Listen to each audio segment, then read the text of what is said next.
I'm Davy. I'm awesome. And welcome to Davy's Awesome Movies, where I review the styles of movies that I love, the alternative, B-rated, cult-style flicks. And this week, I'm actually reviewing a short film, which is being recognized as a short film now, but originally was just a lost TV show pilot that never got picked up.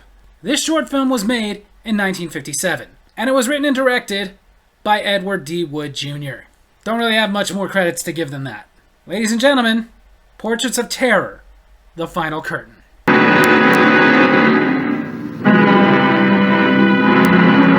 The movie opens with a narrator who is also supposed to be the inner monologue of the main character of this short film, simply casted as the actor. However, the voice being the narrator and inner monologue is not the voice of the man playing the actor, it is the voice of Dudley Manlove, who you might remember as Eros from Plan 9 from Outer Space.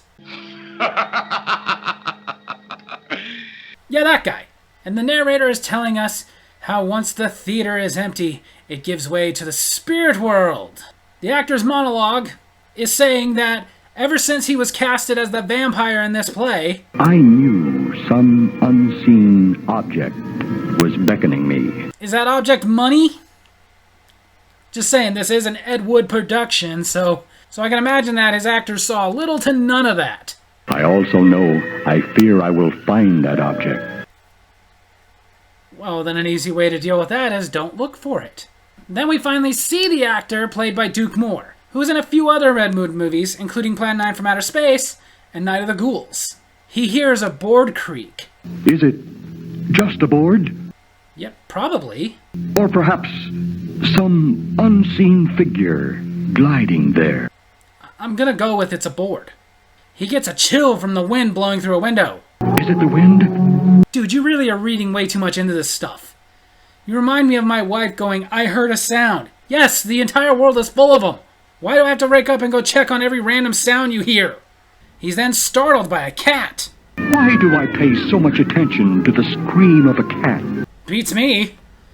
Cats suck. Just ignore it. I clasp my hands over my ears to shut out the sound. Or just close the window.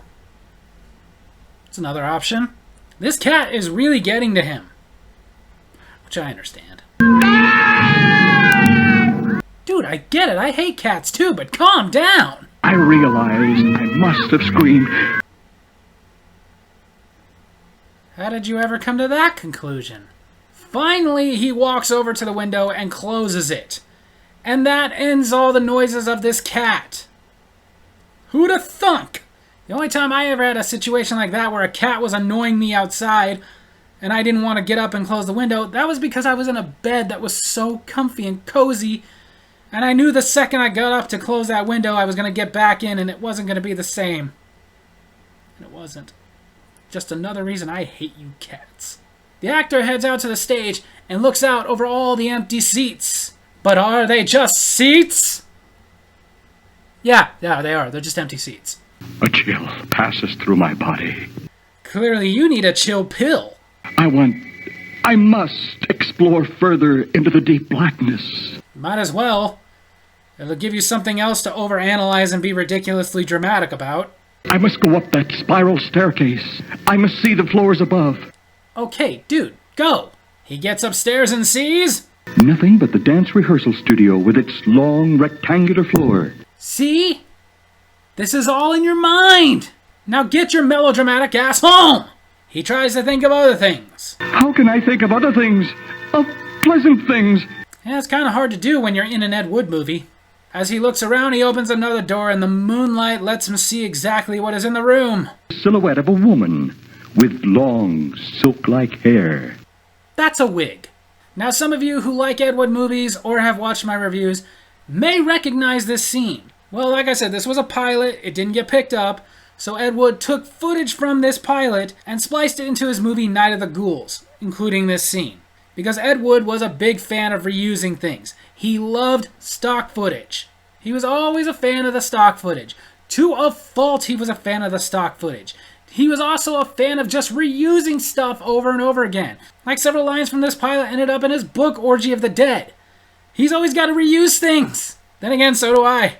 I used my own stock footage to make this point in another Ed Wood review. Duh!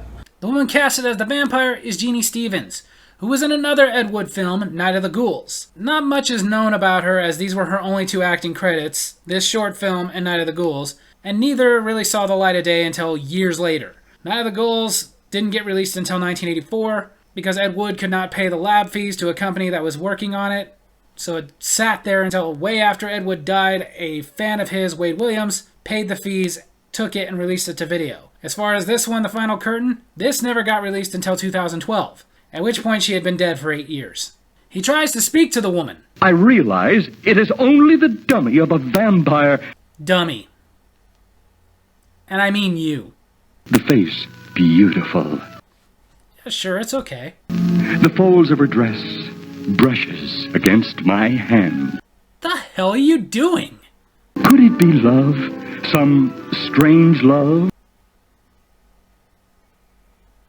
For a moment, I let my hand run over the smooth cheek of this beauty.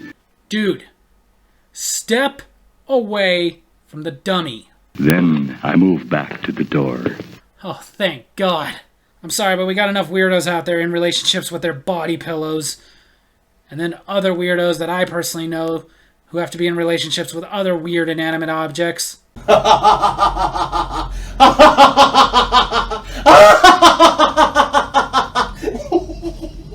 But then, the dummy vampire smiles. She is smiling. Her lips are drawn apart. Oh, I am so sorry, I thought you were a dummy. Please ignore the thing about me brushing your cheek and rubbing your dress on my face. Her hand moves, beckoning me to return. Okay, the higher Dudley Manlove's voice gets narrating, the more it sounds like he's about to go into the story of when he was a kid, and all he wanted was an official Red Ryder carbine action 200-shot range model air rifle with a compass on the stock and this thing that tells time. I slammed the door. Oh, so now that you find that she's alive, you're suddenly not interested.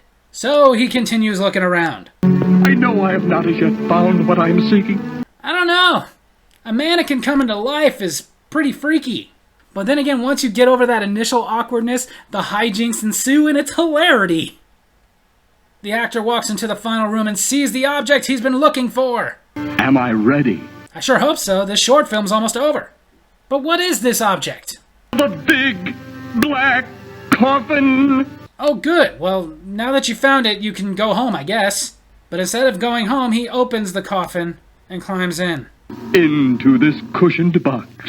Okay, but for how long? Forever. Oh, he's dead. He's been dead this whole time. I'm taking it he was not actually cast as the vampire in the play going on, but he's one of the spirits that came alive because the theater was empty. Cool. But hey, Ed Wood, before we go, can we get one more piece of stock footage? Thanks. So there you have it, that's Lost Pilot. Now a short film from Ed Wood, Portraits of Terror, The Final Curtain. There's absolutely no box office to speak of because this wasn't released until 2012. For years it was considered lost, as it was just a pilot that didn't get picked up. Happens all the time. Until it was found by Jason Insalico, the great-nephew of Paul Marco, who worked with Ed Wood on pretty much every project he did. Just about. Mostly known for being Officer Kelton in Bride of the Monster, Plan 9 from Outer Space, and Night of the Ghouls, which fans have called the Kelton Trilogy. Now, like I said, Jason Insalico was the great-nephew of Paul Marco. Paul Marco died in 2006. This wasn't released until 2012. So it really just sounds like a situation of like they were going through his old stuff and found this. And then after Jason Insalico found it, he and Jonathan Harris restored the film and debuted it at the Slam Dance Film Festival, which I'm kind of glad they did, or else this would just be a lost Ed Wood project, never to be seen again. Then again, that's the thing about Ed Wood, is his stuff was so low budget. Some projects never got off the ground, some of his projects got started and never finished. So it makes me wonder how much more lost Ed Wood stuff is out there, and will it ever be found? We'll find out because they constantly find new stuff. Even the stuff we've known about for years, like Night of the Ghouls, where some of this footage was put into that movie, like I had talked about, was not released until 1984. But whereas Ed Wood made this pilot in 1957, it was written a few years before that, as Bela Lugosi was supposed to be the actor. Which probably would have been great, considering the actor himself had no lines, no dialogue, And Bela Lugosi, having the handicap of trying to overcome his Hungarian accent in Hollywood, was really good at performing with his body, with his facial expressions, with all those subtle nuances. He was fantastic as that. So it might have been better with Bela Lugosi. Who knows, might have gotten picked up. And honestly, to me, it's very sad it didn't get picked up, because this was the perfect kind of thing for Ed Wood to do. He wanted to do a show kind of like Alfred Hitchcock Presents, where every episode would be some type of a different horror story. And that would have been perfect for him, because these were things that he could have done with little to no budget, few actors, kind of like this. You could tell he didn't have much of a budget. You can tell it probably didn't take a long time to make this. It was just the kind of project that was perfect for a small, up-and-coming director with no money. However, I can't claim that I don't understand why they didn't pick up the show. Not only did we already have Alfred Hitchcock Presents, but this pilot itself, the story itself, even for its time, was not very original. It'd been done, a thing of like somebody going through things, freaking out about stuff, wondering what's going on, and finding out at the end he's been dead the whole time. I probably would have passed on it too. I would have been like, this is the exact same thing we've already got out right now. What's the point? However, nowadays, for those of us who were fans of Ed Wood, it's actually just kind of cool to see some of the other things he was working on. And honestly, in my opinion, this was entertaining, even though it wasn't very original. So on that note, right now, the best place to find it is Tubi. It's on there, it's free, it's only 22 minutes, so you're not wasting that much of your life. Or you can buy it on DVD, although right now most copies of The Final Curtain are on a DVD of a double feature of a movie called The Forbidden Girl. Or it's on DVD. You can find the bootleg of it, or maybe an old eBay copy. In my opinion, though, your best bet is to go onto Tubi and check it out. And I do recommend that, like me, if you are a fan of Ed Wood movies, that you do check it out. It's worth watching, and it gives us a nostalgic feeling. So there you have it. That's my movie review this week. I hope you guys enjoyed it, and if you did, make sure to hit like, hit subscribe, hit that little bell so you get notifications when I post new videos, and leave a comment. Tell me what you thought of The Final Curtain. Love you guys.